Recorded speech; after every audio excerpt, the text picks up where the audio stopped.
Hey friends, Jay Rosenzweig here. I'm here with my good friend and brother Halim Flowers, and happy to have you join us. Welcome, Halim. How you doing? I'm blessed. Great to meet you. Thankful to be here. Happy to be here. So Halim, let's jump right into it. Tell us a little bit about your background, what life was like growing up, and tell us about your journey, and we'll work our way up to what you're up to today and how you're inspiring others and the beautiful art that you're working on. Um, Born in 1980, Washington, D.C., the capital, United States of America. It's And you're so still there right close. now. Yeah, so close to the trifecta of power. The White House, the Pentagon, and the Capitol, and also, the Federal Reserve, the IMF, and the World Bank. But DC is a tale of two cities, and so depending on what zip code you're born in, do you really get to access that power and that privilege? And so I was born in a zip code where you kind of don't, and dealing with the Reaganomics that I was born into, it didn't trickle down to my community, and so I always like to say, like, born in 1980, my siblings are crack cocaine and rap hip hop.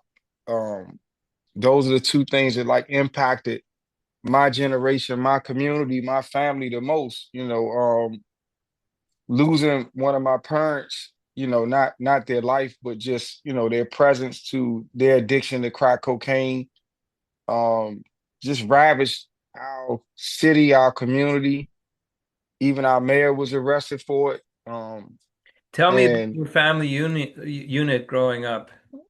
I had a great family, mom and dad, they were married.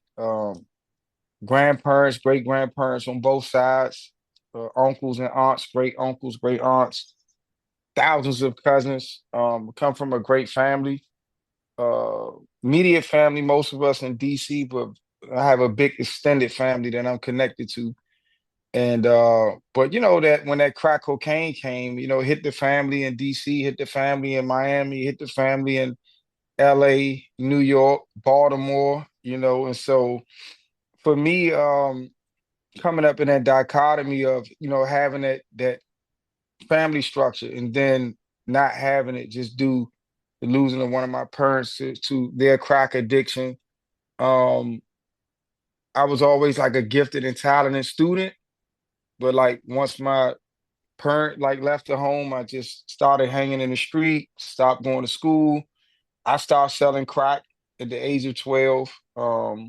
Just seeing my mom struggle, and just her raising me and my little brother by herself. Was And there a just one. boxing background in your family? I think you mentioned Hmm. that to me one time.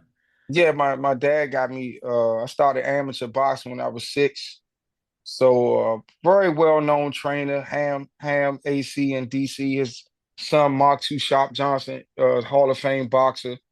So he's coached people all the way to the Olympics, to World Championship. So a lot of my success today is like due to those disciplines that my dad instilled in me with fitness and boxing at a young age. And that's the way I kind of like approach my artistic practice and my creative direction. Entrepreneurship is like discipline, like spawn and role work. And to me, that's like what you need to be like a successfully globally successful creative director, especially when you're beginning like me with no startup capital, and half of my life spent in prison. I can always relate to the boxing analogies that one brings to life. We came from very different backgrounds, but I was into boxing myself a little bit, and I'm into spirituality and some of the Eastern wisdom in addition to my own background, my own Jewish background. And one of the things that Sadhguru once said to me, which I thought was very poignant, is that it's very important in life to be relaxed and intense at the same time. And a lot of people Mm. don't understand what that means. being intense and relaxed at the same time. And when one gives somebody that kind of advice, they may misinterpret it as being tense and Hmm. lax. If you're tense and lax, you're in trouble. Right. But Right. in the boxing ring, as you could probably relate to, Hmm. um, when I first entered into the boxing ring to spar, I was so tense Tight. that within 20 or 30 seconds, I was exhausted. And there's a mental Hmm. aspect to it as well. Um, and you can't be lax either, obviously, or you'll get your head punched off. But if you're extremely intense, but at the same time relaxed so that you see everything coming at you, then that's a very important formula for success, and you can apply that to all kinds of different pressures. I think you're absolutely right that grounding in boxing is not only a good metaphor for life, but it's life lessons that you can really use moving forward. Hmm. So I can really relate to you from that point of view. But let's rewind back. I cut you off when you talked about how tragically your dad died, and if I'm not mistaken, you mentioned that you were on the streets at the age of 12 selling Yeah, he drugs. did. Tell me a little bit more about that. Yeah, he had a metaphysical death. It wasn't Mm, like he lost his life. mm, But due to his addiction, he lost his well-being, his mm, family, his wife, his career. And so that was just, at that time it was hard for me to understand that because I'm used to seeing my dad every day and having him in my life. And I had no understanding of drug addiction. And as a society, we had no understanding of crack addiction. mm, This was something solely new, mm, that America had never experienced. And so for me trying to process that, as a child, it was a lot. And my mom was doing the best she could do to hold everything together. And I'm just like, my dad, he instilled like principles of self-reliance, self-determination, self-enterprise in me. And so I think he mistakenly, when he left, when they got divorced when I was 10 and moved to the West Coast in Las Vegas from DC, when he moved, him telling me that I was the man of the house, I don't think that was wise to put that type of pressure on a 10-year-old. Did you Um, do you have siblings? yeah, a younger brother and an older sister. Mm, And so, he was like, I'm the man of the house. I had to protect my mom, my older sister, and my younger brother. And so that put a lot of pressure on me. And then you see your mom struggling. And mm, so when you live in a neighborhood that you don't want to live in, and I just made some decisions at the age of 12 under desperation to start selling drugs. And I never like grew up and wanted to be a drug dealer. I like wanted to be an engineer and stuff like that. I was in gifted and talented classes. I was going taking courses at Howard University when I was 11. And wow. so but just due to immaturity, lack of a healthy environment, negative peer influence, just started selling drugs when I was 12. Stopped taking school serious and started just hanging with guys who were just pretty much kids doing the same destructive things. And at the age of 16, I was charged as being an accomplice to a felony murder. And I went to trial for that because I wasn't guilty. But in that life we honor this code of not snitching. Now I just would like word it as just accountability, Mm. more than just like the don't snitch thing. It's just like if you make a choice in life to choose a lifestyle, when things get difficult and it comes time to bear the consequences for your choices, you don't you don't circumvent that by throwing other people under the bus just to duck the consequences. And so, If I remember uh, correctly, you told me you weren't even there. no, I wasn't. I Yeah. wasn't. Yeah. And so I went to trial. I thought I had a great attorney, but nonetheless, it just wasn't meant for me to get acquitted. I got convicted of two murders for one murder, and they sentenced me to two indeterminate life terms of 40 years of life. in 20 years of life. I was originally arrested at the age of 16 in the year of 1997 under the accomplice liability doctrine of felony murder, which is kind of, America with their conspiracy laws is kind of different than anywhere else in the Western world. Mm. I at the age of 17, I was sentenced to those two life sentences, and I had the rest of my life to figure out how to get out. But in that journey of getting out and learning how to get out, I realized like I just don't want to get out. It's a certain lifestyle that I would like to live when I get out. And the only reason I sold drugs was because that was the only thing I saw people selling. And through time and self-education, I realized that I really could sell anything. It's just given the opportunity. And so just finding the words to liberate myself from the parochial perspective that poverty often gives one. I forget if it was Jay-Z or someone or other. I know a lot of people talk about this notion, but some of the greatest entrepreneurs were those who sold drugs on the streets. And if you could go through that kind of pressure, Mhm. I hear that one can really sell anything Mhm. in the best way.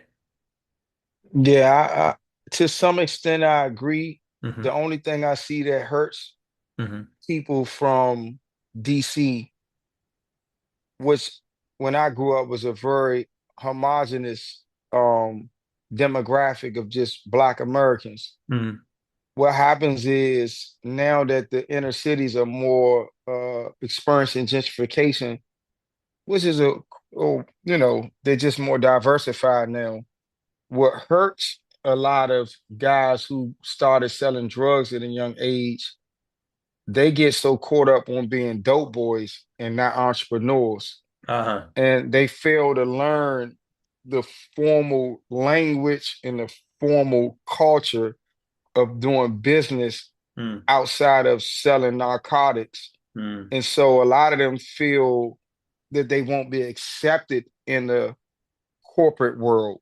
And so they'll rather stay where they're socially comfortable, Hmm. right? It's not that they can't integrate and sell insurance and cryptocurrency and stocks and bonds. They just don't feel comfortable in those social settings that comes with those industries. And so they'll stay isolated into criminality to their own self-destruction. And Whereas though ha for and how are you able to break that chain? I think I met you Mhm. in Miami not long after you had been liberated. Mhm. The, and you were already on a path to a different direction, including Mhm. art and all the great impact work that you're doing. So, how were you able to break the chain as opposed to many who aren't able to? For me, it's like I've always been very curious, Hmm. right? And what I would do when I was younger, due to peer influence, I wouldn't go outside of my circle of influence. But going to prison at the age of 16 and being abandoned by pretty much everyone except like your mom, um, I developed this perspective as like, I'm going to live my life for me. And I will have little to no concern about how what may appear to be weird to other people is I'm genuinely curious and interested about it. And so uh, what made it easy for me was one, going to federal prison and not being in a state prison. And I say that because when you go to federal prison, even though I'm from DC, I've been in prisons in California, Pennsylvania, Georgia, West Virginia, Virginia, Oklahoma, New Jersey. And so I had the opportunity to be in prisons all over the country. And then in federal prison, I was in prison with the guys from the Tom Hanks movies, the Somalian pirates, right? That movie, the time I was in Yeah. federal prison with those guys. I was in federal prison with the Cuban that they made the Scarface movie about, Willie Falcone down in Hmm. Miami. Yeah. So I'm literally living with. Russian mafia, Italian mafia, Jewish bankers, you know, like people from all walks of life, from all places all over the world. And so my curiosity and my lack of fear of being weird, um, and just leaning in with respect to people, to listen to their culture, to understand their gods and their heroes and their history and their pain and their famines and their prayers. Um, I developed this huge amount of cultural capital Mm, from storytelling, mm, right? Just having conversations with people and them sharing their stories with me. So I was really just doing the same thing that Alphabet does, that Apple does. I'm really just taking all of this qualitative data, right, through storytelling, through conversations, and walking the yard with these guys. And I wasn't afraid. And so once I assimilated out, mm. I assimilated, I left DC, it was homogenous. I returned, it was gentrified. But Yeah. it was right in alignment with what I left in the federal Mm. prison.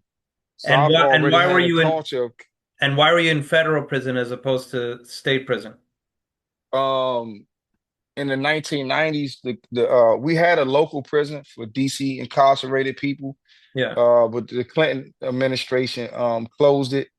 They found it to be violent and corrupt, and so they closed it down. And so people who are incarcerated in DC, they have no local prison for them to do their time. And so like I said, we could be as far as where it's California, Florida, Wisconsin, and as close as like Virginia, Pennsylvania, West Virginia, Maryland.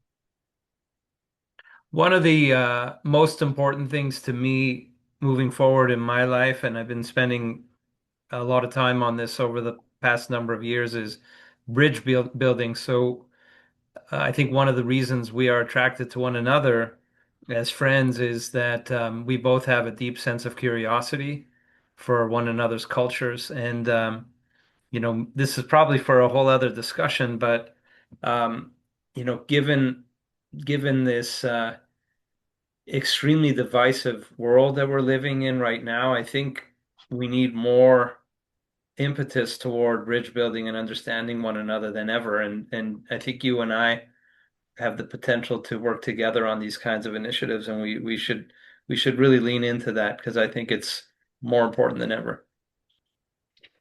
Yeah, I recited one of my spoken word pieces last night, and in the piece I say it's not about conservatives and liberals reaching across the aisle. It's about reaching into our hearts to extend a loving smile. And these labels are fables that separate us from our truths. We all need to weed the weeds just to find the love and the roots. And so the word radical just means rooted, right? I think people look at the word radical and look at it like it's something violent or, revolutionary, but the etymology of the word just means rooted. I think the human experience is rooted in love and interconnectedness. We learn divisiveness, we can unlearn it, and we just have to be open-minded and humble to accept the fact that we are creatures of love and that we can come together collectively upon love and not what we fear or hate. And it just takes people to have like healers and teachers and builders like ourselves. And I feel like that's the greatest work of the time. I think like we live in a culture right now. It's like, like in the Gilded Age, it was about industry. And right now it's like everybody overvalues net worth valuation. It's like, I what is agree this completely. person worth? And I based agree upon completely. worth, we choose leadership. Hmm. But this is just like a fiat currency metric that doesn't encompass the totality of the human experience in the way of, you know, what is more important is not how much value one can accumulate, but how much value do one instills in others. And I think that's the most important thing that individuals like you and ourselves can collaborate on to bring people together to realize that we just have a human responsibility to add value to one another.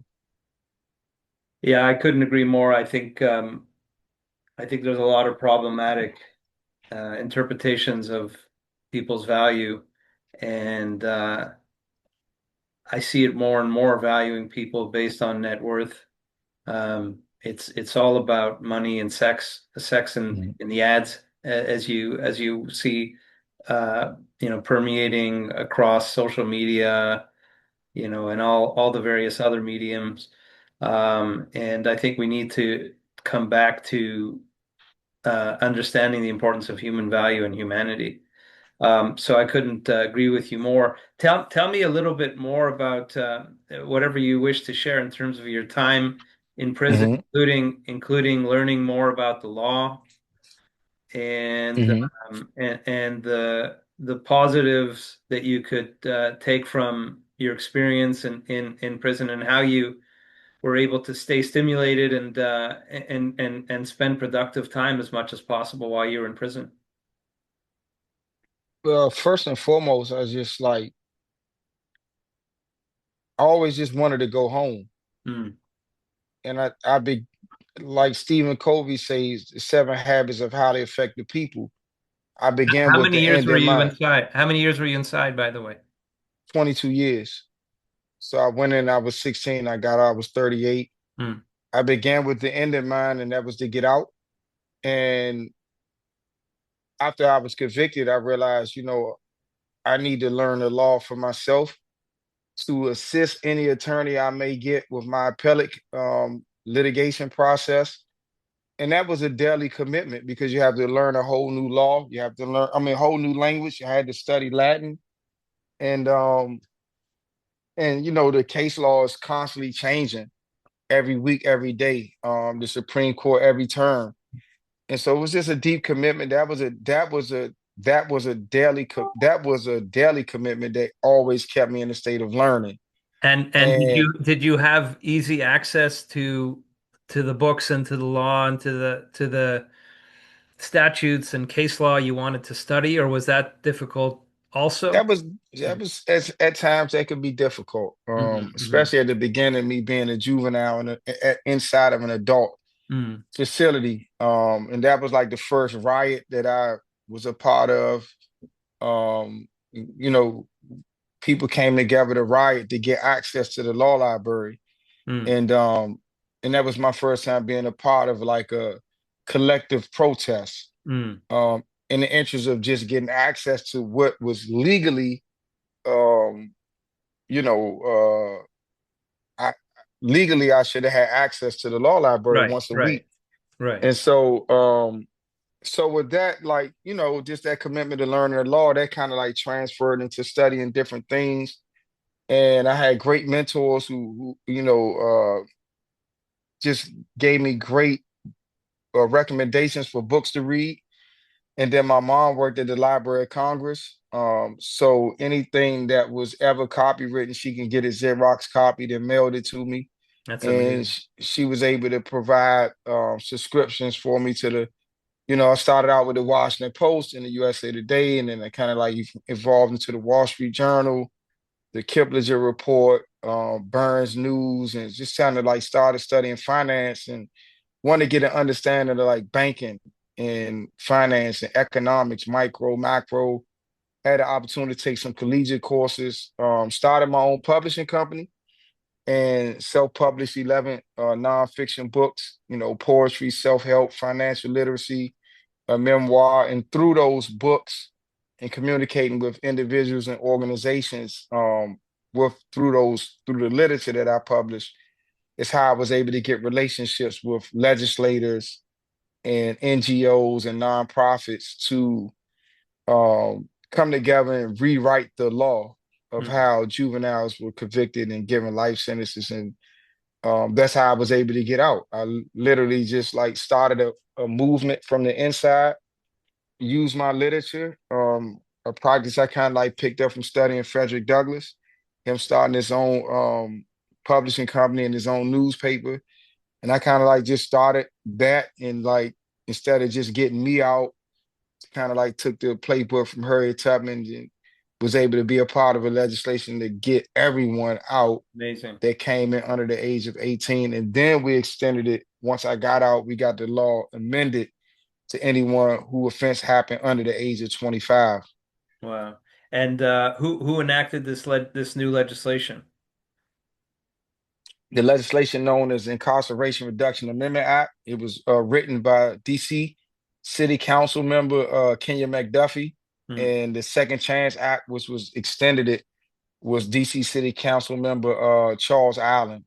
Um, so DC City Council members, and it was also supported and signed off by our mayor uh, Muriel Bowser. Hmm. Amazing. And ultimately, that's what secured your release. Yes, sir. Yeah. So you're liberated. Hmm. What happens next?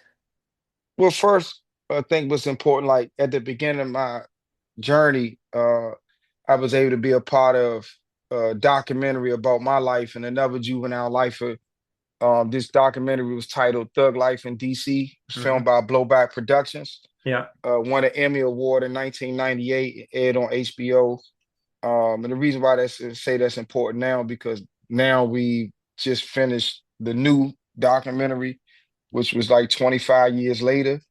And that captures like, me getting out of prison, walking out, starting my career as a public speaker, people saying that I had poetry books, and then people commissioning me to do spoken word performances. Then I started like playing with this photo poetry, taking pictures from the Wall Street Journal and writing poetry on it and like getting it into like these photo poetry prints. That's how I What's met this? my first Before you continue, what's the second documentary called? super predator, the superhero. And it's been released? No, not yet. We just Not yet. starting to screening it. So that's Okay, what we doing amazing. now. Looking forward to supporting that. Yeah, so we just screened it. Did the first public screening Wednesday in DC at the Angelica Theater. I'm doing another one Sunday, and just submitting it to the film festivals now and doing private screenings. And Well, we got to get so you to Toronto. I know we've been talking about it, but we got to get you. yeah. And it's the Toronto Film Festival, which is one of the biggest in the world in September. Maybe we should Mhm. get you around that time. Yeah, Yeah, yeah, and I'll send you the link to the full film too, so you can check it out. great. Um, but yeah, like walking out the door, public speaking, my 11 books, started to do spoken word performances. I had a received a fellowship from Echoing Green as a social entrepreneur, Black Male Achievement Fellowship. That was huge because that was a global fellowship. It put me a part of a community of people like Van Jones is an Echoing Green Fellow, Michelle Obama, the lady who started Teach for America. Um, and then I got a local arts lab, Halcyon Arts Lab Fellowship. And I kind of like use that as kind of like startup capital. And then I met Scott Budnick with Represent Justice when they was doing the campaign for the film Just Mercy about Brian Stevenson, Hmm. which allowed me to get introduced to the Art for Justice Fund from Agnes Gunn, who sold her Roy Lichtenstein painting for like 160 million and gave all the money away to social entrepreneurs. So it was like I got out around the time all this stuff was happening, was able to use my talents in the interest of criminal legal work. I got out March 2019. So I did all of this from March 2019 to March 2020. Then we went in global quarantine lockdown. So I was in But prison for 22. March 19 to March 20. Mhm. Um, as soon as you got out, was there already demand for you from a speaking point of view? And what is this? Was it a struggle? Where did you go? Where did you live? Mhm. How did that So I all lived, how did that all I play out? lived, Yeah. well, Yeah. I was able to secure a space before I got out. Hmm. A couple of years before I got on, I like Airbnb'd it until I came home.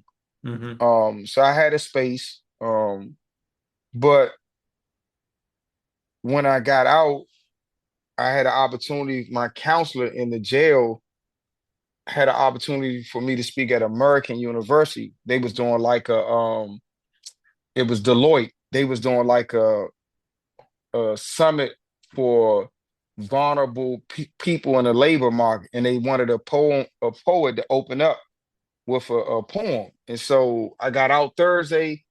Tuesday, I was able to open up. Monday, I was able to open up an American University. I opened up with the poem. They let me set up a table to sell my books.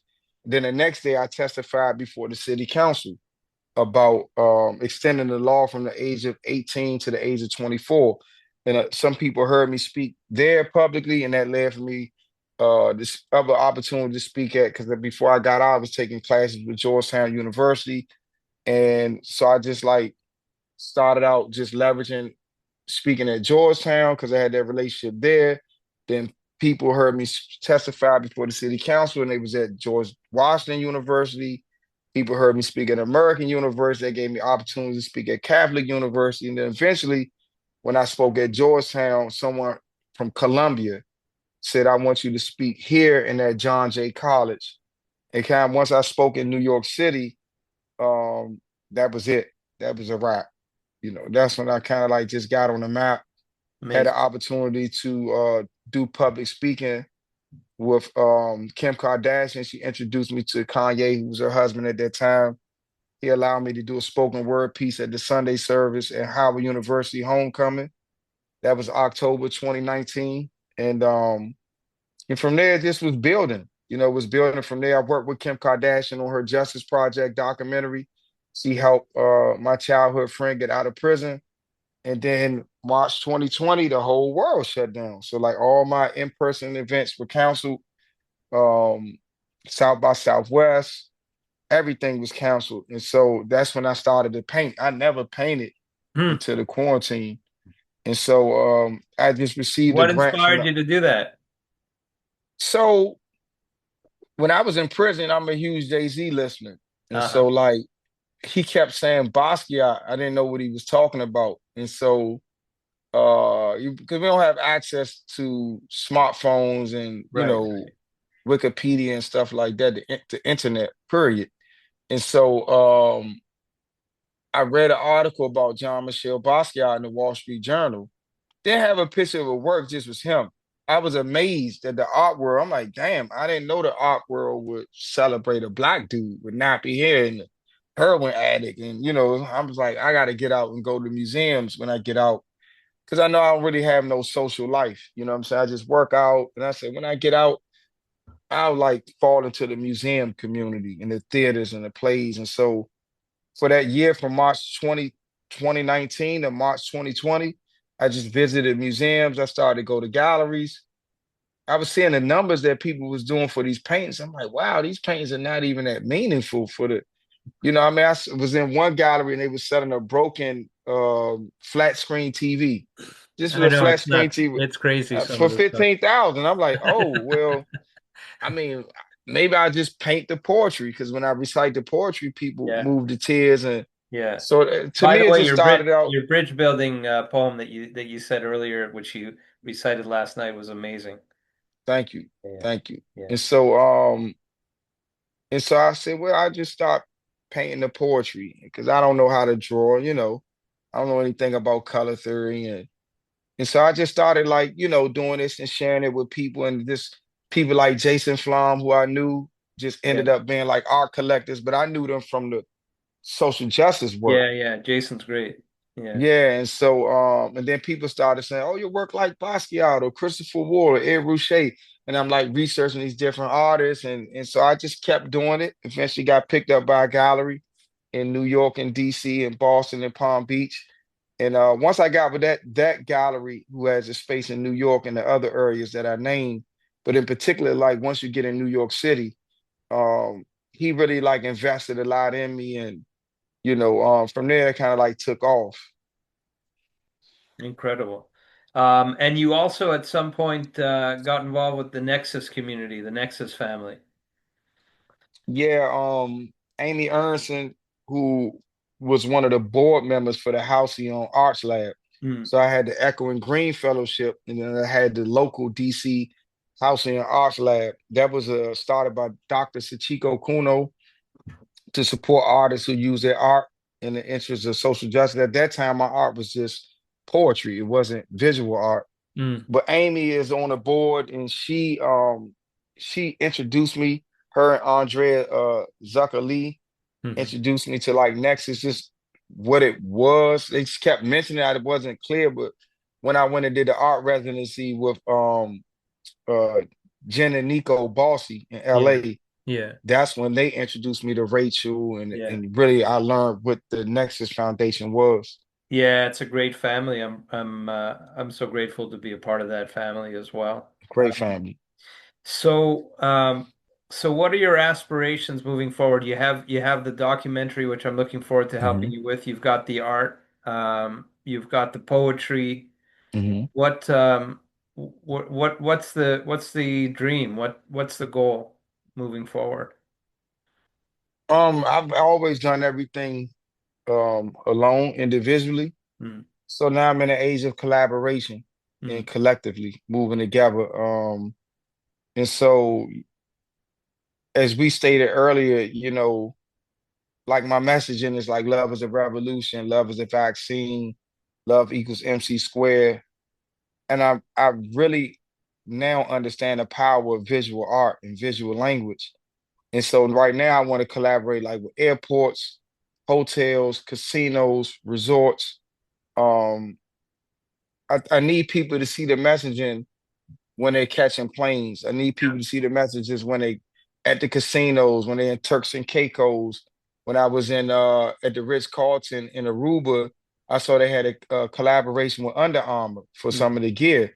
I was yeah. like, I need to collaborate with Under Armour to do these to put the messaging on clothes. Like it needs to be on Nike or Lululemon or and so that's why I'm like in the age of intensification of the messaging Hmm. because like when you read the letter of Dr. King from Birmingham jail, he stated, that oftentimes those of us who are or in who advocate for humanity and equity, we find ourselves less assertive, less organized, less intense than those who don't. Yeah. And I think recently we had an opportunity to see on a national, global level, um, the opposite thereof, right?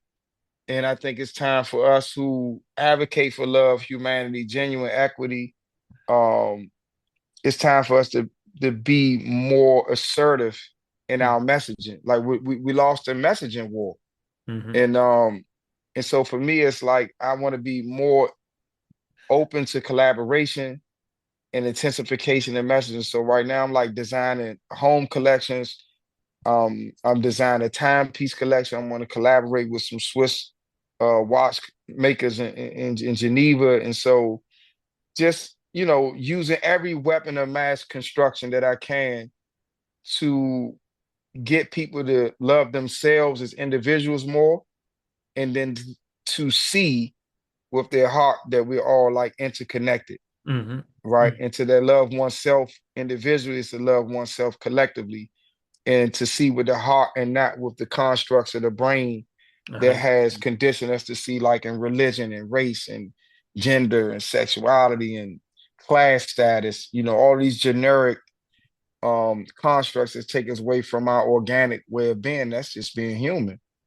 I think we got to strip all these made up identities to understand who we truly are, so that we can then be peaceful and joyful by our very nature. Another individual who I've learned from is Deepak Chopra, who once said to me Mhm. that one cannot achieve a genuine peace externally if one isn't at peace with oneself. So the goal is one by one, um, the 8 billion humans that live on this earth to hit each one en masse, Mhm. to understand the importance of focusing inward on inner peace, because if one is joyful by one's very nature, one would never want to hurt another brother or sister on the planet.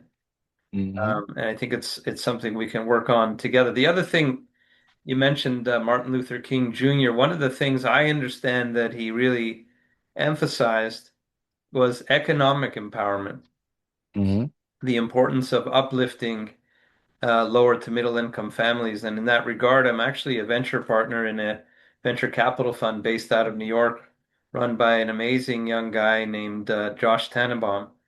Mhm. His dad was a rabbi in Manhattan, who actually was very aligned with Martin Luther King Jr. and a number of past presidents of the United States. And he brought a message of interconnectedness. And Josh, actually inspired by his dad, who actually passed on while pregnant with Josh. Josh was inspired to start this venture capital fund. We invest only in businesses whose mission it is to uplift lower and middle income families, and it's it's a very big market, and it's meant to offer great returns for its clients. I'm not trying to be a salesperson or its investors, but the point is Hmm. the intersection of profit and purpose, I think, is so important because if one only focuses on nonprofit and charitable endeavors to try and uplift others, I think Hmm. it's a much harder lift when there's finances at stake. I think people are actually more motivated to try and have impact and to do the good work that needs to be done.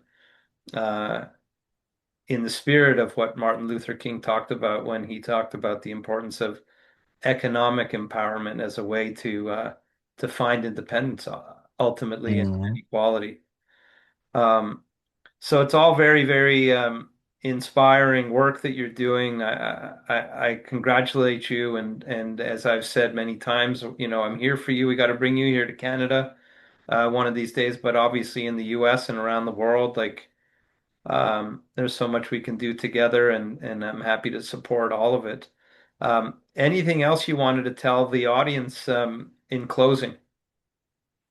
Um, Well, I had a just question thank you. actually, which maybe you can integrate into that, Hmm. which just popped into my mind. You talked about how you almost felt you had no choice at the age of 12, but to get on the streets and to get involved in the sale of drugs, etc. What would you tell your 12-year-old self or others who are under the kind of pressure that you face from the age of 10?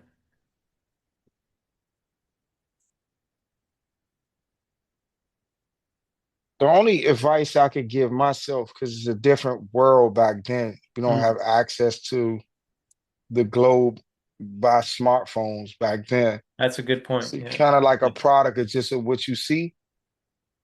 I would just encourage myself to read more Mm, because I could read well.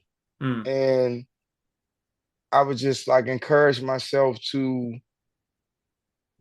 take the time to read about people's lives, even if it's just like an encyclopedia. Because I had encyclopedias in the house, and I wouldn't try to like, come on myself and be like, don't do this, don't do that. Like I understand what you're going through and this and that, but it's not going to take anything away from you mm, to add more information about people's stories.